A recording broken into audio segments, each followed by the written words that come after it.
I don't have any slides prepared for this talk. I've been very busy this week. I'm very sorry. But I thought this is my slide, because hopefully today you've spent some time in the venue and you've got a real understanding of what we have to offer. So to give you a little bit of information about the venue, so I am General Manager and I work for the Ambassador Theatre Group. So the Ambassador Theatre Group is the largest theatre organisation in the world, bizarrely enough. We own 57 venues across the UK, in Germany and in America, and we're expanding all the time. So we operate venues. We also have a ticketing company and a production company called ATG Productions, who produce such shows as Cabaret, which has just opened in the West End. But with all of that glitz and glamour of ATG, this is actually the first venue that we operate in Wales, which is incredibly exciting, and it's the first venue within the UK that we operate that has the word arena in the title. So it's a really flagship venue for us, and it's really, really important to us as a business that it's a massive success.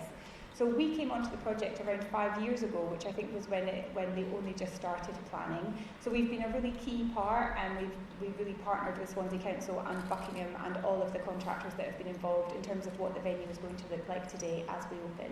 So we've been on that journey. I joined the company, I joined ATG 10 years ago, but I joined this project 1 year ago. It was March last year, and that's when we started really talking about what the programme would look like and what we were going to do with the space.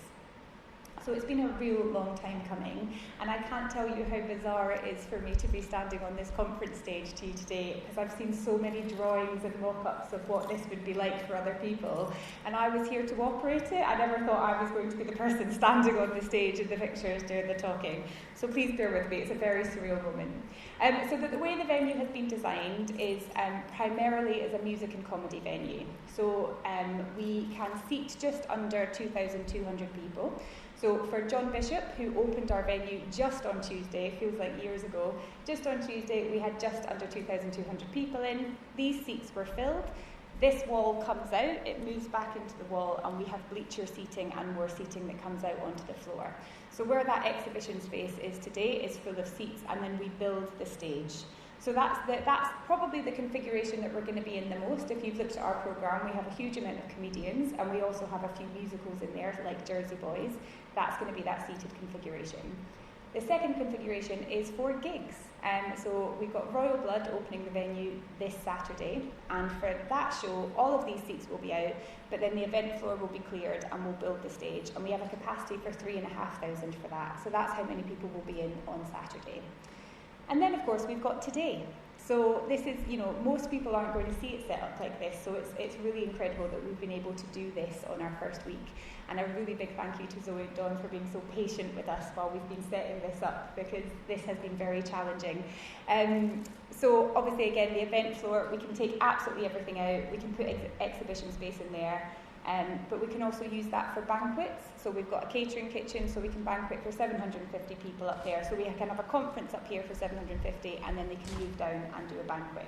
We've also got 10 meeting rooms around the venue, which some of you might have seen if you were exhibiting today. We had the breakout space there, and we also had the other conference space, which was the VIP lounge on the other side of the venue for anyone who went in there to see any of the talks. So it's an incredibly flexible venue, and we can have the concourses as well that we can use, which we have utilised for this event. But with all of that flexibility comes a huge amount of challenges. We were here until very late last night, moving furniture around, building stages, propping things up, because every single day is going to be a different configuration, so it's going to take us a little while to get used to that. For those of you that did, if any of you did come to John Bishop on Tuesday, you'll know that the event was not without its challenges. To give you a little bit of context of where we've been at this project, we were supposed to get the keys to the venue in November last year. Unfortunately, despite everyone's best efforts, the council's best efforts, the contractor's best efforts, there's so many external factors, including, a pandemic, which really did not help matters, and of course, international matters such as Brexit really put a lot of strain on the project, and we didn't actually get the keys to the venue until just 3 weeks ago. It was 2 hours before our first test event. So we are still learning. I was just saying earlier that I don't even know how to turn the lights off yet in this venue, so they're just sort of staying on for there until someone tells us. I don't know what every key does.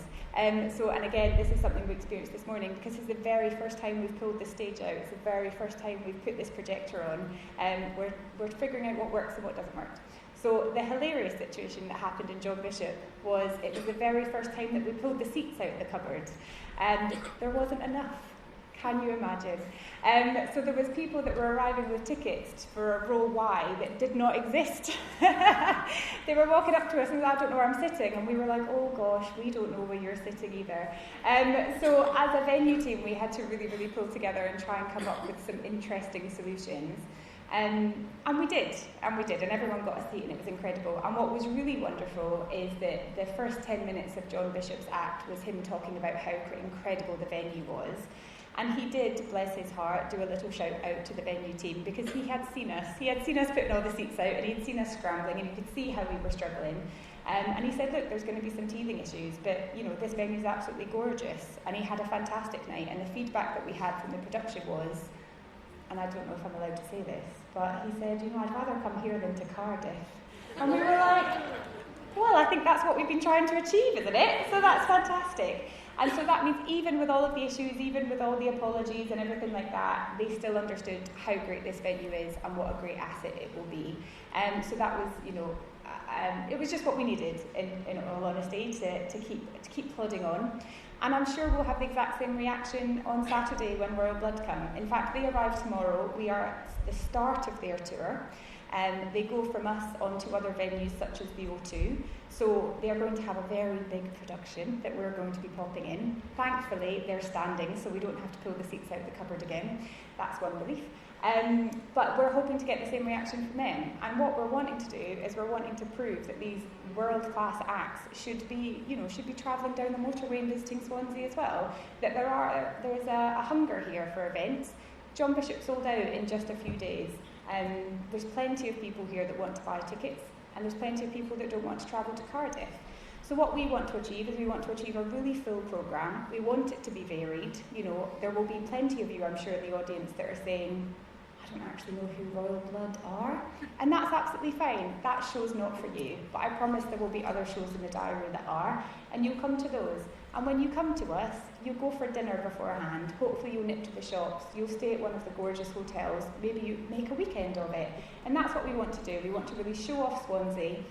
We're not just a big gold building in the middle of the city that's not part of anything else. We want to really integrate with all of the other businesses. And that's why when Zoe and Dawn first approached us about this event, we were a bit like, eek. It's very early on. We're not actually sure what we're doing. But they said they would work with us. They said they would be understanding. We were like, well, this is exactly the event that we should be doing in our first week of being operational. We want to get everyone in. We want to show off the building. We want to meet people. We want to figure out how we can work together. And we want to show that we're an asset to the community. We're not here to steal anyone's business. We're here to add to it. And I was just saying earlier that most of my team have been talking to all of the suppliers on the floor, and I think we've found a good few suppliers already today who have actually helped us. We ran out of coffee at one point, and we ran onto the floor and we were able to be supplied. We're hooking them up with a contract very quickly. So thank you so much for being here today. It's been great to stress the venue. I can't wait to see what we can do in the future.